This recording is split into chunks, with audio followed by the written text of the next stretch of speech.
નમસ્તે. આ Gujarati audio books channel પર તમારું સ્વાગત છે. આજે આપણે છોડી દેવાના વિરોધાભાસ અને સફળતા વચ્ચેના સંબંધ વિશે વિગતવાર જાણીશું. વિડિયો પસંદ આવે તો ચેનલને સબસ્ક્રાઇબ કરી બેલ આઇકોન દબાવવાનું ભૂલશો નહીં. તો ચાલો બોબ પ્રોક્ટરના આ એક વિચારથી શરૂઆત કરીએ. તમે જીવનને જેટલું વધુ નિયંત્રિત કરવાનો પ્રયત્ન કરો છો તેટલું જ તે તમારા હાથમાંથી સરકી જાય છે. આપણે બધાએ ક્યારેક ને ક્યારેક આવું અનુભવ્યું જ હશે નહીં કે જેટલી મજબૂતીથી કોઈ વસ્તુને પકડવાની કોશિશ કરીએ એટલું જ બધું વિખરાઈ જાય છે. તો આજની આ વાતમાં આપણે એ જ સમજીશું કે સાચી શક્તિ નિયંત્રણથી નહીં પણ વિશ્વાસ અને સમર્પણથી કેવી રીતે આવે છે. તો ચાલો બોબ પ્રોક્ટરની પોતાની જ વાતથી શરૂઆત કરીએ. વર્ષો સુધી એમનું જીવન બસ એક જ સિદ્ધાંત પર ચાલતું હતું. દરેક પગલો પ્લાન કરો, દરેક પરિણામની આગાહી કરો અને બધું જ કંટ્રોલમાં રાખો. પણ આ સફળતા નહોતી, આ તો માત્ર નિયંત્રણનો એક ભ્રમ હતો. જુઓ, બહારથી તો એવું જ લાગે કે બધું જ પરફેક્ટ છે, ચારે બાજુ સફળતા, પૈસા, નામ, પણ અંદર એક અજીબ બેચેની હતી.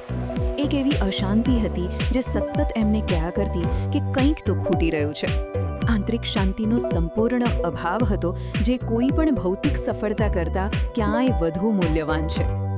અને પછી એમના મનમાં એક એવો સવાલ આવ્યો જેણે બધું જ ઉથલપાથલ કરી નાખ્યું. શું વધુ મેળવવાની ચાવી મજબૂતીથી પકડવામાં નહીં પણ છોડી દેવામાં છે? બસ આ એક જ સવાલે બધું જ બદલી નાખ્યું. એમને અચાનક એ વાત સમજાઈ કે પરિણામ નિયંત્રણથી નહીં પણ વિશ્વાસથી મળે છે. તો હવે આપણે એ રાતની વાત કરીએ જેણે બધું બદલી નાખ્યું. શિકાગોની એક હોટેલના રૂમમાં વિતાવેલી એક મુશ્કેલ રાત, જે એમના જીવનની સૌથી પરિવર્તનકારી રાત બની ગઈ. એ સાંજની શરૂઆત જ એકદમ ખરાબ થઈ. એ ખૂબ જ મહત્વનું વ્યાખ્યાન હતું, પણ જાણે બધું જ ઊંધું પડ્યું. ક્યારેક માઇક્રોફોન બંધ થઈ ગયું તો ક્યારેક લોકોનું ધ્યાન જ ક્યાંક બીજે હતું. એમનો સંદેશ હવામાં જ ખોવાઈ ગયો. એકદમ નિષ્ફળતા. હજે તો આ એક ઝટકો ઓછો હતો, ત્યાં બીજો મોટો ફટકો પડ્યો. એક મોટો બિઝનેસ પ્રસ્તાવ જેના પર તેઓ મહિનાઓથી કામ કરી રહ્યા હતા અને જેના પર એમની ઘણી આશાઓ ટકેલી હતી, તે અચાનક જ નિષ્ફળ ગયો. એક જ ઝટકામાં એમની બધી મહેનત પર પાણી ફરી વળ્યું.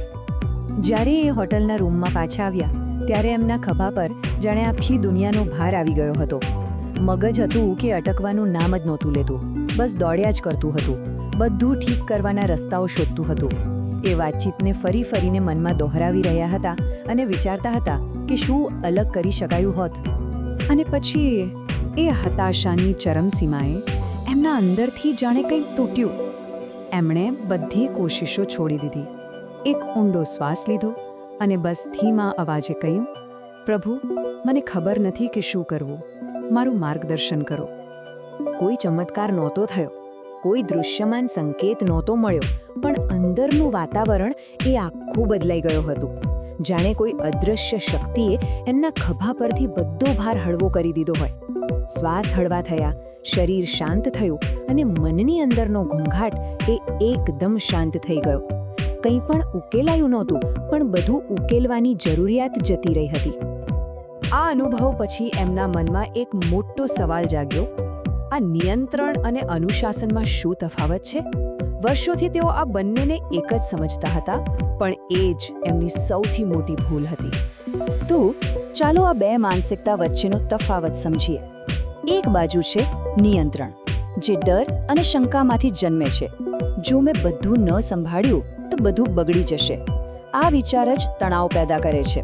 અને બીજી બાજુ છે અનુશાસન, જે ધ્યાન અને સંરચનામાંથી આવે છે. તે સર્જનાત્મકતાને રસ્તો આપે છે. નિયંત્રણ તકોને રોકે છે, જ્યારે અનુશાસન માર્ગદર્શન માટે નવા રસ્તા ખોલે છે. આના પરથી શ્રદ્ધાનો સાચો મતલબ સમજાય છે. શ્રદ્ધા એટલે હાથ પર હાથ ધરીને બેસી રહેવું નહીં. ના, જરાય નહીં. સાચી શ્રદ્ધા તો સક્રિય છે.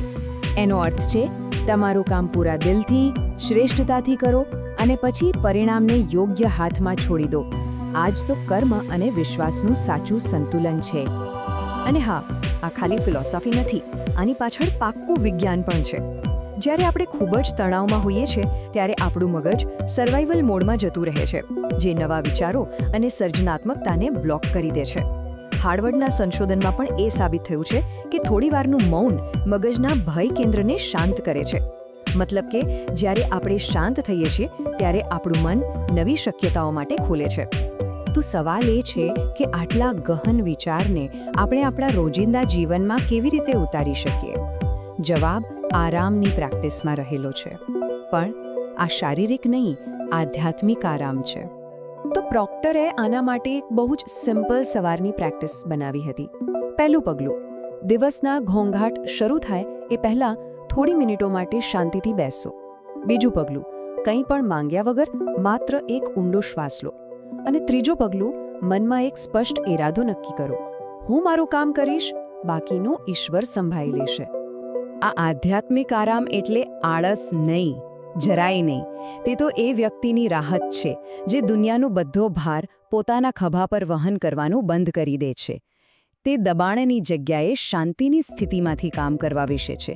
જ્યારે આપણે ભારનું સ્થાનાંતરણ કરીએ છીએ ત્યારે આપણે હળવાશથી ચાલી શકીએ છીએ, એ વિશ્વાસ સાથે કે એક મોટી શક્તિ દરેક પગલા પર માર્ગદર્શન કરી રહી છે.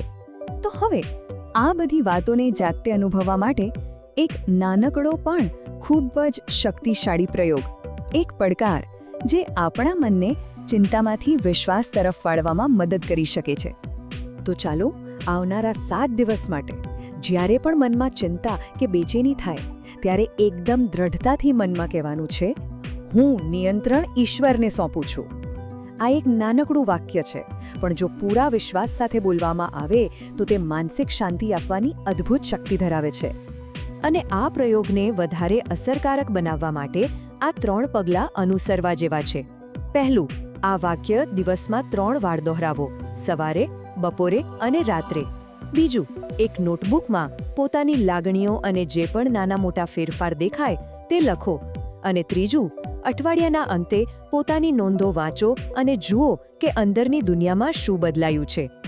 આ જ તો છે સક્રિય શ્રદ્ધાની કળા. મતલબ કે કામ કરવાનું પણ એના પરિણામનો બોજ માથે લઈને નહીં ફરવાનું. પોતાનો ભાગ ભજવો અને પછી બાકીનું સમર્પિત કરી દો. આનાથી વધુ સારા પરિણામો આવવા માટે જગ્યા બને છે. કારણ કે ઊંડાણમાં ઈશ્વરને ફક્ત કાર્ય કરવા માટે જગ્યાની જરૂર હોય છે, અને તે જગ્યા ત્યારે જ બને છે જ્યારે આપણે નિયંત્રણ છોડી દઈએ છીએ. અને આ બધું આપણને એ અંતિમ સવાલ પર લાવીને મૂકે છે, શું થશે જો આપણે ખરેખર બધું છોડી દઈએ તો? જો નિયંત્રણની પકડ ઢીલી કરીને વિશ્વાસને માર્ગદર્શન કરવા દઈએ તો? કદાચ સૌથી શક્તિશાળી ચાલ એ જ છે કે પકડ છોડી દેવી. અને કદાચ ચમત્કાર ત્યારે જ થાય છે જ્યારે આપણે પ્રયાસ કરવાનું બંધ કરી ભરોસો કરવાનું શરૂ કરીએ છીએ.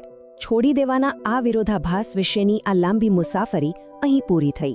વધુ એવા જ્ઞાનથી ભરપૂર વિડીયોઝ માટે સબસ્ક્રાઇબ કરો અને કોમેન્ટમાં જણાવો કે આગલો ટોપિક શું જોઈએ. જય હિન્દ, જય ગુજરાત.